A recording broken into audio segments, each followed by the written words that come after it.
Chega mais, nação, vamos juntos aqui analisar as últimas informações do Flamengo na manhã desta quinta-feira. Olha a classificação no sufoco, mas o Mengão está nas oitavas de final da Libertadores da América. Vamos juntos analisar a imprensa esportiva, a repercussão da classificação do Flamengo. Tem os comentários do programa da ESPN Brasil, tem o João Guilherme falando aí sobre o Mengão, tem o Vene Casagrande e vamos analisar aqui, ó, o Ancelotti, né, recebendo a camisa do Flamengo com Vinícius Júnior e o José Potto. Vamos analisar todas as informações do Mengão. Faz o seguinte, dá aquela moral, deixa o seu like. Se você não é inscrito aqui no canal Meu Mengão React, se inscreva, ative o sininho das notificações para você sempre receber as informações do Flamengo.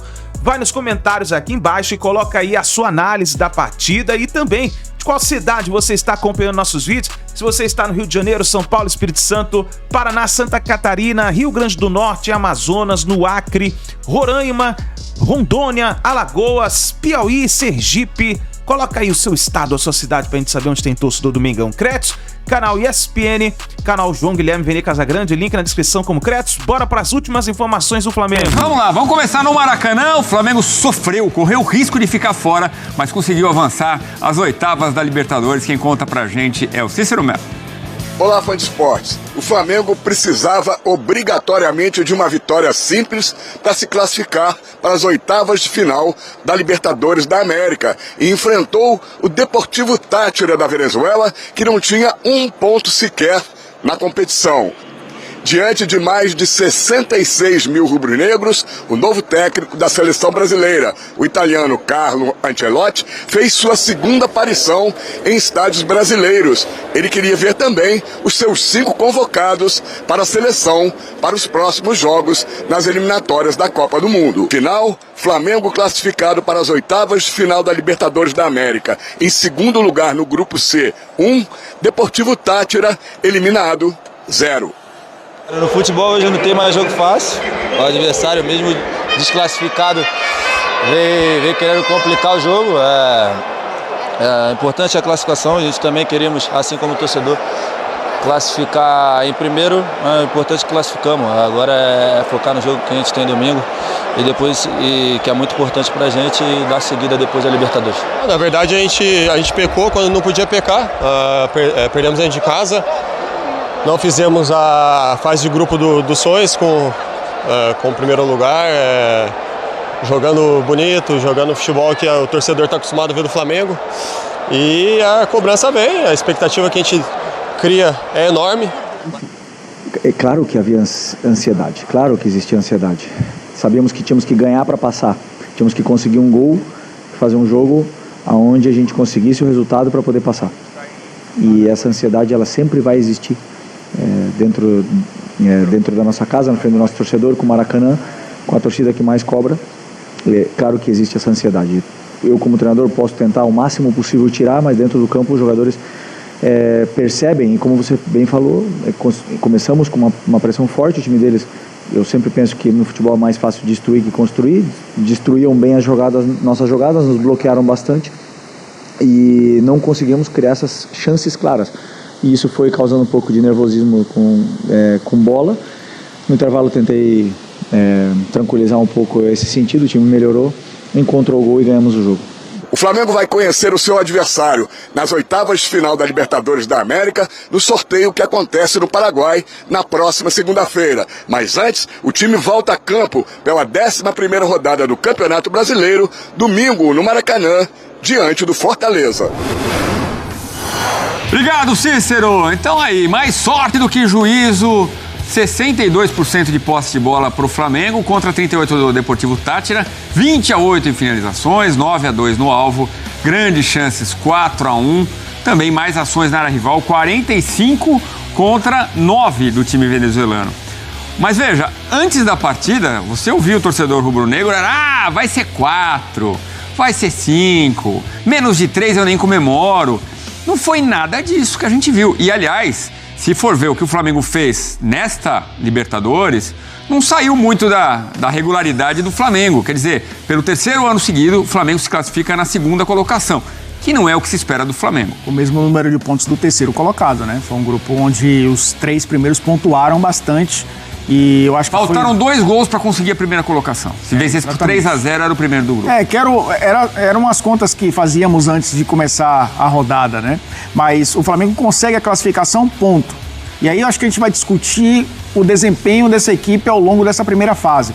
É claro que mata-mata, ele muda bastante em relação à fase de grupos. A gente tem um exemplo do Botafogo no ano passado, né? O Botafogo também teve muitas dificuldades e foi o campeão da Libertadores. É claro que se a gente for falar do Palmeiras, e a gente vai falar do Palmeiras, o Palmeiras tem uma regularidade maior em fase de grupos e muitas vezes chega à decisão, mas também cai no meio do caminho no mata-mata. O fato é que o Flamengo, para passar de fase contra o Deportivo Táchira, primeiro, e o Felipe Luiz tem razão, é mais fácil destruir do que construir, enfrentar um adversário com linhas muito baixas, cria dificuldades para o adversário. No caso do Flamengo, o Flamengo tem muita capacidade de abrir essas linhas adversárias e já mostrou isso porque a maioria das equipes enfrenta o Flamengo dessa forma. E não seria diferente, todo mundo sabia que isso iria acontecer.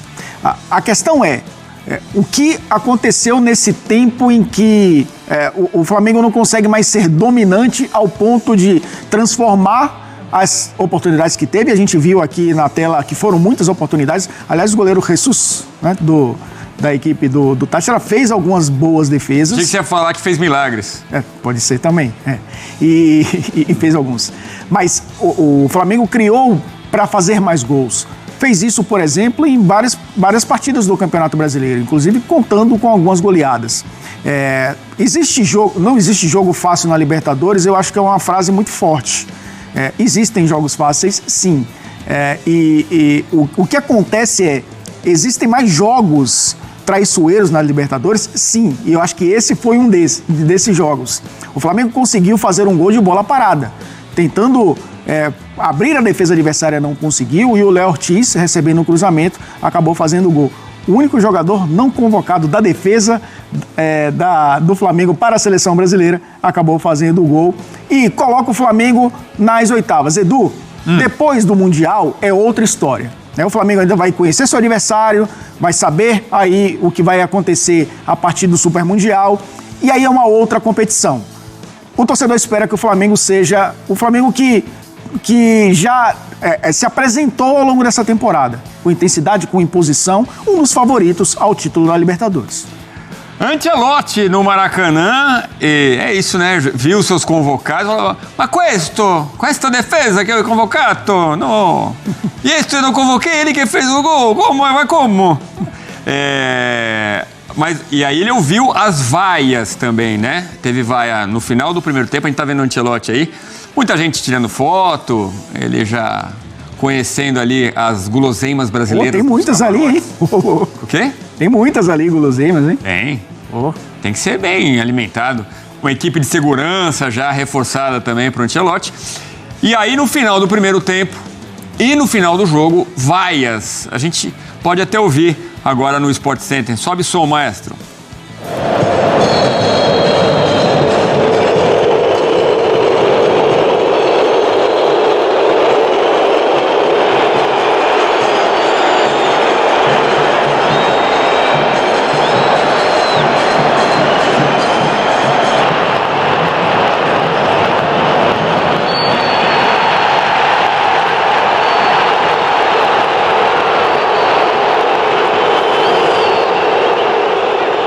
No final do jogo a gente ainda teve uma comemoração ali da vitória, que ufa veio, né? Mas depois as vaias, ganharam destaque as vaias.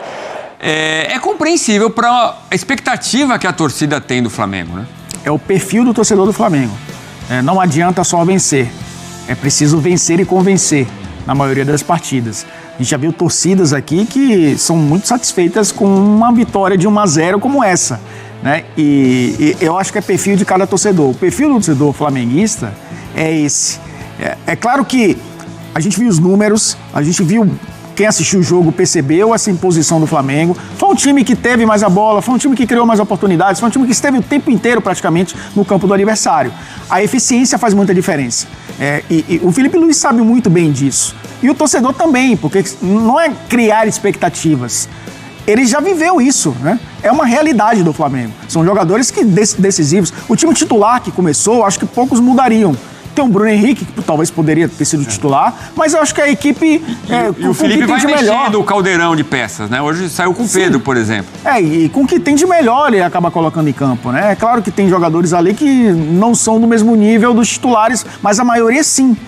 Agora a questão é, se o Flamengo tivesse dado 4, 5, tivesse conquistado o primeiro lugar do grupo, o torcedor sairia muito mais satisfeito pelo volume apresentado e pela efetividade, né, nas finalizações. Foi o que não aconteceu.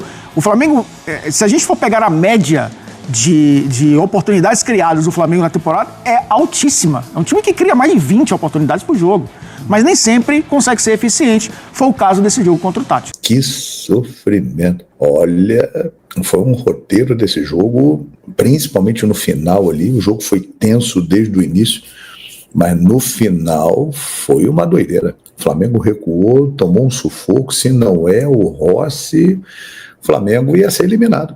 Aquela defesa que ele fez no finalzinho ali, o Rossi salvou o Flamengo de um vexame no Maracanã. Vou mostrar aqui para vocês o que pode vir.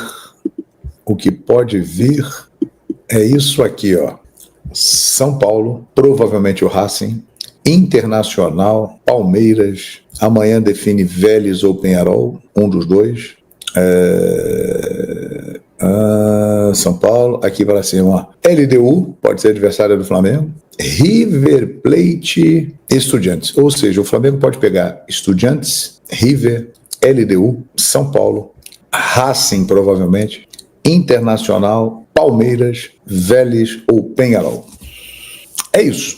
Agora, eles também do outro lado lá, quando veio o Flamengo aqui, eles também não ficam confortáveis não, porque sabem que o Flamengo é um time que cresce muito nesses momentos decisivos em jogos grandes. O problema do Flamengo é quando pega Deportivo Táchira, Central Córdoba, esses times em que o jogo caminha para uma vitória tranquila, o Flamengo normalmente dá uma dificultada na situação. Amanhã nós vamos ter a definição com esses jogos que estão aqui no cantinho, ó, Peñarol e Vélez, Olímpia e San Antônio. Peñarol e Vélez vão definir quem fica em primeiro, quem fica em segundo. A Racing e Fortaleza, Colo-Colo e Bucaramanga. O Bucaramanga ainda tem chance. Ele tem que vencer o Colo-Colo no Chile, né? No Chile. Um empate garante Fortaleza, hein? Porque o Fortaleza tem saldo 4-3. Ou seja, um empatezinho aqui arruma a vida de Racing e Fortaleza. E o Palmeiras, uma campanha impressionante. 18,6 jogos, 6 vitórias. Realmente sensacional a campanha do Palmeiras, mais uma vez. Agora, para vocês verem como é que é a situação. O Palmeiras foi o melhor da fase de grupos nos últimos anos. E nos 3 últimos anos ele foi eliminado dentro de casa, na Libertadores da América. Ela é danada, cara. Ela é bem traiçoeira, a nossa Liberta. Que loucura, hein? Vamos para as informações. Vou começar com essa aí do Memphis Depay. O holandês que hoje está no Corinthians, ele antes de ir para o Corinthians, ele queria o Flamengo. Mas o Flamengo não quis na ocasião, ele acabou indo para o Corinthians. O empresário que fez o negócio dele lá no Corinthians, intermediou toda a situação, Frederico Carvalho, disse o seguinte em entrevista à Rádio Bandeirantes: poucas pessoas, talvez ninguém tenha falado. A prioridade do Memphis sempre foi o Flamengo. Eles, dirigentes do Corinthians, sabiam da minha relação com o Flamengo. Eles, staff do Depay, tinham mais segurança no Flamengo. Era uma questão financeira e esportiva. O Memphis tem o Cristo Redentor tatuado na barriga desde que veio jogar a Copa do Mundo no Brasil.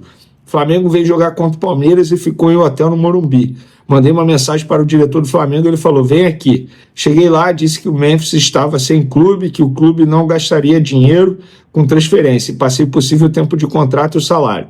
Olha como são as coisas. O Flamengo, bem financeiramente, quando olhou os números, disse que estavam pesados. No final da conversa, eu falei com o Flamengo. Estão com interesse? Eles me responderam que iriam fechar com 3 jogadores, mas que não estava com pressa.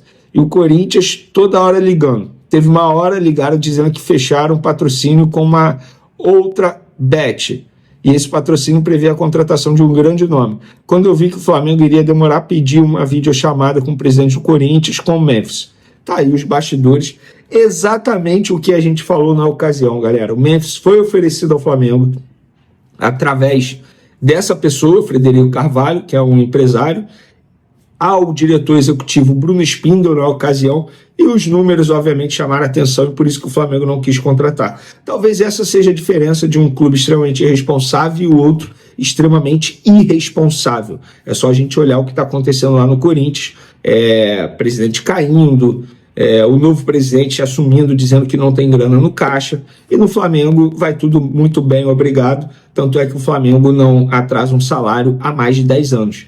Então essa é a diferença. Eu sei que o torcedor do Corinthians pode ficar chateado, mas não tem jeito, ou você é responsável ou não é responsável financeiramente, e quando você não é responsável financeiramente, acontece isso tudo aí que a gente está vendo hoje no Corinthians, e quando você é responsável, acontece tudo que você está vendo no Flamengo. Tudo bem, não vai ganhar sempre, não vai ser campeão de tudo sempre, mas a saúde financeira vai muito bem no Flamengo, não tem salário atrasado, não tem crise financeira, muito pelo contrário, existe muita responsabilidade com o dinheiro do clube lá no Flamengo. Galera, por falar em responsabilidade, José Botto, enfim, falou de maneira séria sobre a possibilidade de o Flamengo tentar a contratação de Cristiano Ronaldo para a disputa do Mundial de Clubes, agora em junho, que vai ser lá nos Estados Unidos. Abre aspas para José Botto em entrevista à rádio Renascença. Como nós temos objetivos bem claros, que são ganhar o Brasileirão, tentar a Libertadores, a Copa do Brasil, tentar ganhar tudo se for possível, se não for tentar ganhar 2 das 3 grandes competições daqui, não vemos com bons olhos a chegada de um jogador, seja o Cristiano Ronaldo ou outro, só para o Mundial. Não nos parece que isso, em termos de grupo, tem impacto positivo. Vamos tentar nos reforçar para o Mundial, mas o objetivo é que sejam reforços para toda a temporada, até porque é uma competição nova, ninguém sabe como as equipes vão reagir a isso, e não vemos com bons olhos fazer um investimento que pode hipotecar o resto da temporada. Isso aqui é perfeito, é exatamente o que eu acabei de mencionar sobre Memphis Depay, Corinthians e Flamengo. Responsabilidade financeira. Eu tenho certeza que se fosse um clube irresponsável, iria oferecer um caminhão de dinheiro para o Cristiano Ronaldo, só para dizer que tem o Cristiano Ronaldo, ia pôr em risco a saúde financeira, ia pôr em risco o ambiente do grupo, porque se você deve salário, direito de imagem ao grupo, como é que você contrata o Cristiano Ronaldo para disputar o Super Mundial? Não faz o menor sentido. Então, eu acho que a postura do José Botto foi perfeita, uma postura profissional, responsabilidade com o dinheiro em caixa do clube. Tá certo o José Botto. E agora a gente vai falar do Gonzalo Plata, porque mesmo ele lesionado, não estando à disposição do Flamengo, ele será convocado para a sua seleção, porque o técnico do Equador, inclusive o Equador vai enfrentar a seleção brasileira na estreia do Ancelotti na seleção brasileira. Falar em Ancelotti, ontem ele comendo biscoito Globo, rapaz, aqui no Newton Santos. Que figuraça o Ancelotti, boa sorte para ele. E o BKSS, o treinador da seleção equatoriana, disse o seguinte: tanto o Gonzalo Plata quanto o Ener Valencia estão em uma situação difícil, ambos lesionados.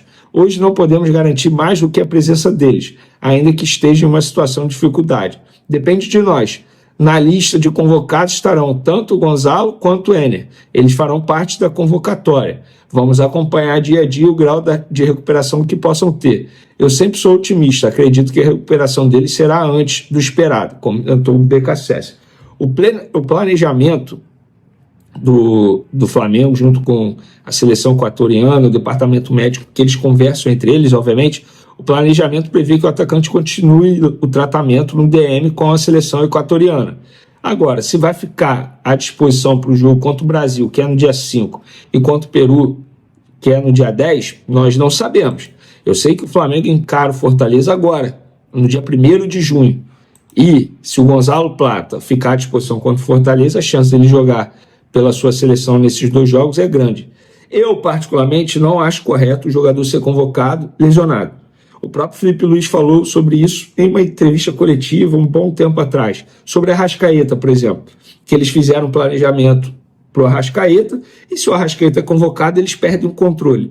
Então, acho que vale para qualquer outro jogador, não só para o Arrascaeta. Eles podem perder o controle em relação ao Gonzalo Plata. Supondo que o Gonzalo Plata seja colocado para jogar pela sua seleção na base de sacrifício. Eu iria considerar um absurdo. Eu, particularmente, não concordo com isso. Mas... E olha só, nação, foi divulgada as imagens da conversa que o Ancelotti teve com o Vini Júnior e também com o José Botto, recebendo a camisa do Flamengo no Maracanã na partida que o Flamengo fez contra o Deportivo Táchira. E a gente que vai analisar, vamos ver o que aconteceu, como foi essa chegada do Ancelotti no Maracanã para assistir o jogo do Mengão.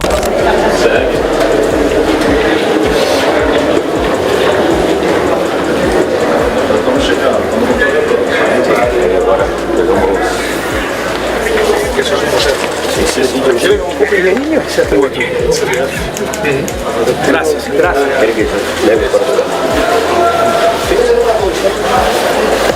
Bom trabalho. Obrigado. Boa noite.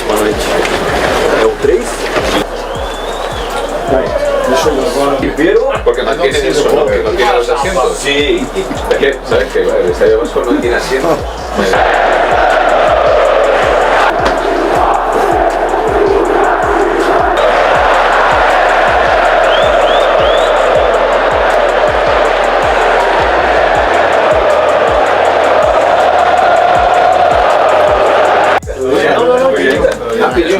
Ya hablando portugués. Vini está livre, tu tem que trabalhar. Sabe o que ele disse pra mim? Sabe o que ele disse? Falei pra ele, ele quer caminhar na praia. Dicho que no puede. Porque amanhã não pode, ele vai lá na casa de muitos jogos. Mañana o viernes. Mañana o viernes. No, mañana no, tenemos una Mira, mucho trabajo ahora. Quer caminhar na praia. Caminhar na playa? No, viste, Para caminar é impossível. muy famoso. Em 2 minutos te vai. Você caminha esse que amanhã vai ser mais baixinho. Não é problema? Não. Isso foi dar a volta olímpica ali. Tô mentindo, Vini? No Campeonato Carioca ainda. Não, tá? Foi. É isso aí, nação. Tá aí as últimas informações do Flamengo. Então, o Mengão está classificado. A gente viu aí as imagens do Ancelotti recebendo a camisa do Flamengo nas mãos do José Boto e do Vini Júnior. Então tá aí, nação. Obrigado por você estar aqui até o final do vídeo. Não se esqueça de dar aquela moral, deixe seu like, se inscreva, ative o sino das notificações. Assim que a gente tiver mais informações do Mengão, a gente traz aqui pra vocês. Grande abraço, a gente se vê no próximo vídeo.